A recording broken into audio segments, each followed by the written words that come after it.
안녕하세요. 부동산, 집합건물 사건 전문 변호사 이찬승입니다. 오늘은 조금 자극적인 제목을 달아봤습니다.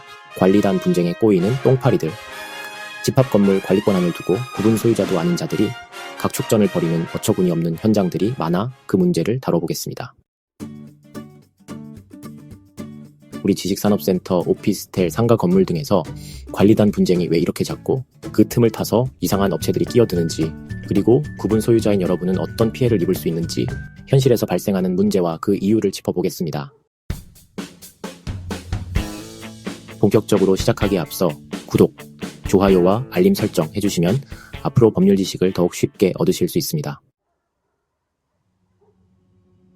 집합 건물은 구분 소유자 한 분 한 분이 다 건물의 주인입니다. 집합 건물의 관리단은 구분 소유자 전원으로 구성된다는 것은 당연한 것이죠.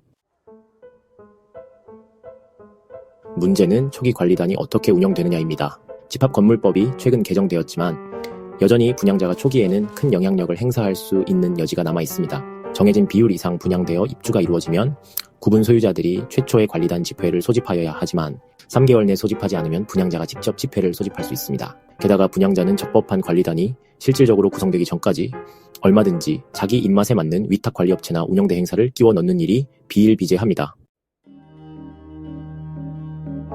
심지어 이를 악용해서 구분 소유자들 사이에서 여론을 조작하거나 특정 인물을 관리인으로 밀어주기 위한 업체들이 개입하기도 합니다. 이러한 업체들은 그야말로 구분 소유자들의 자치 관리를 방해하는 해충 같은 존재입니다. 이 모든 문제를 감시, 견제하고 시정하려면 관리인이 있어야 합니다.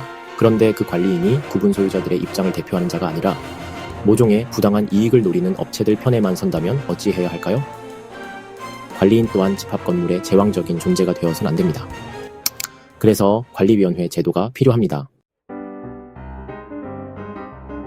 문제는 관리위원은 어떻게 뽑고 어떻게 회의를 하고 어떤 기준으로 결정을 내려야 하는지 집합건물법의 일부는 나와 있지만 현실에서는 너무 느슨하고 애매할 뿐만 아니라 적법하게 관리위원회를 구성하는 것도 쉽지 않습니다. 실제 제가 상담한 집합건물 현장에서는 특정 세력이 허수아비에 불과한 관리위원회를 내세워 구분 소유자들에게는 의사결정의 정당성을 보여주기 위한 수단으로만 삼는 경우도 있었습니다. 관리인과 관리위원회 사이의 상호 견제 문제에 관해서는 다음 영상을 통해 보다 자세히 다뤄보도록 하겠습니다.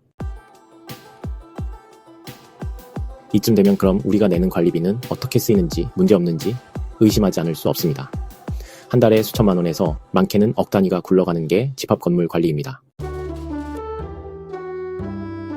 법에서는 관리인이 회계장부를 만들고 보고하고 필요하면 감사를 받아야 한다고 되어 있습니다. 특히 150세대 이상이면 의무적으로 회계감사를 받아야 합니다.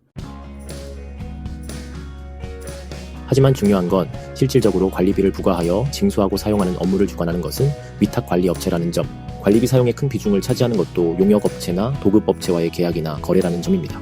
그런데 집합건물법에는 위탁관리업체나 용역업체를 선정하는 과정에 대한 구체적인 절차나 제한하는 규정이 없습니다. 즉 실제 계약이 어떻게 진행됐는지, 과연 투명했는지 구분 소유자들로서는 확인하기 어려운 경우가 태반입니다. 결과적으로 똥파리 같은 업체들이 관리단이 아직 실질적으로 구성되지 않은 틈에 일감 몰아주기를 하거나 부풀려 청구하는 일이 얼마든지 벌어질 수 있습니다. 집합건물법에는 집합건물 분쟁조정이라는 제도가 있긴 합니다. 하지만 현실적으로는 실효성이 낮고 강제력이 없습니다. 결국 구분 소유자들의 자치관리단을 실질적으로 구성하고 소송을 통한 강제 집행력으로 불순 세력을 축출해내는 수밖에 없습니다. 물론 결코 쉽지 않습니다. 다른 일반적인 민사사건들과 달리 집합건물관리단 분쟁은 필연적으로 전체 구분 소유자들이 집단적으로 해결해야 할 문제입니다. 그러다 보니 구분 소유자 개개인의 의견이 충돌되는 경우도 많고 구분 소유자 개개인 모두가 사안에 관심을 갖는 경우도 현실적으로는 매우 드뭅니다. 결국 소송 비용 등 분쟁을 해결하기 위한 비용을 마련하는데 매우 소극적일 수밖에 없어 사태 해결이 지지부진해지는 경우가 많습니다. 일종의 공유지의 비극이 집합건물 현실에서 벌어지는 겁니다.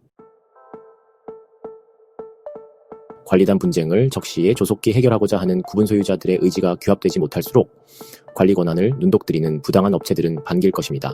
그들은 적법하게 구성된 관리단을 통해 관리 업무를 정상화하고 관리단의 서포트를 받는 것이 목표가 절대 아닙니다. 오히려 적법한 관리단의 구성을 방해하고 건물 관리의 무주공산 상태가 계속되는 동안 관리 권한을 독점하려는 의도가 다분합니다. 우리 건물의 관리 권한은 절대 남의 일이 아닙니다. 지금 누가 관리인, 관리위원으로 뽑혔고 어떤 업체랑 계약했는지 관심 갖지 않으면 언젠가는 큰 피해로 돌아옵니다. 아니, 그 피해가 현재 진행형이라고 보아야 합니다. 오늘날 집합 건물의 규모와 구조가 날로 다양해지고 대형화되고 있는 만큼 관리단 사업에 발생하는 비용이 기하급수적으로 늘고 있습니다. 당연히 관리단과의 계약과 거래에서 얻는 업체들의 이익도 상당히 커졌습니다. 그에 비해 아직까지도 집합건물법상 관리단의 계약과 거래 업체를 선정함에 있어서 객관성, 투명성을 담보할 수 있는 제도나 장치가 미흡한 현실입니다. 그렇다 보니 똥파리 같은 악성 업체들이 신규 집합건물 현장 곳곳에 눈독을 들이게 마련입니다. 이를 막으려면 구분 소유자들의 해양과 민주적 규합만이 궁극적인 해결책입니다. 오늘 내용 정리해보겠습니다. 집합건물의 관리는 공동의 자산을 지키는 일입니다.